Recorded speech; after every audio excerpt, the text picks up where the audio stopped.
అది ఆత్మజ్యోతి వెలిగించినంత గొప్పగా ఫలితాన్ని ఇస్తుందట. ఆయా జ్యోతులన్నీ కూడా వేదం చెప్పింది.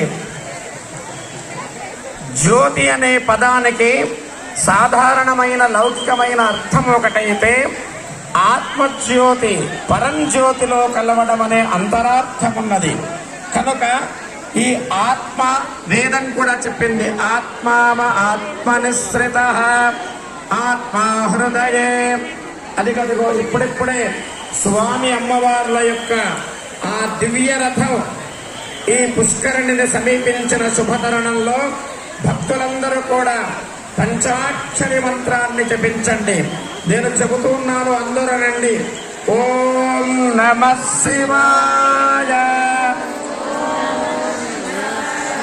శివాయ నమః. ఓం నమః శివాయ, శివాయ నమః. ఓం నమః శివాయ, శివాయ నమః. అదిగదిగో మల్లికార్జున స్వామి భ్రమరాంబాధీశుడై భ్రమరాంబికా సహితుడై ఈ వేదిక వద్దకు విచ్చేసిన వెంటనే కార్తీక మాసంలో చేసే విశేషమైన ఈ పుష్కరిణి హారతుల సందర్భంగా జరిగే పూజా కార్యక్రమాలు ప్రారంభమవుతాయి. అదిగదిగో స్వామి యొక్క దివ్య రథం ఎలా వస్తూ ఉన్నదయ్యా అంటే, కైలాసము నుండి శ్రీశైల క్షేత్రమే నాకు అత్యంత ప్రీతిపాత్రం అనే విధంగా స్వామి వస్తున్నాడా అనే విధంగా ఉన్నది.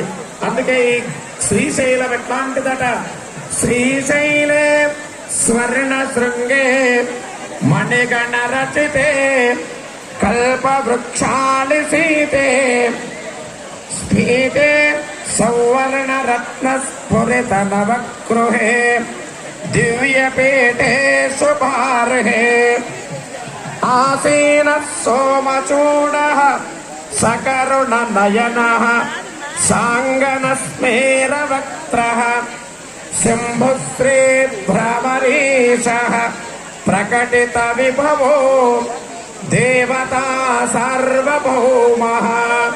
దేవతా సార్వభౌముడైన ఆ మల్లికార్జున స్వామి అష్టాదశ శక్తి పీఠములలో ఒకరైన భ్రమరాంబికామాత సహితుడై అదిగదిగో వేద మంత్రోచ్చారణల మధ్య మంగళ వాయిద్యములతో స్వామి వేదిక వద్దకు భక్తుల యొక్క భక్తి ప్రపత్తుల మధ్య విచ్చేస్తూ ఉన్నాడు.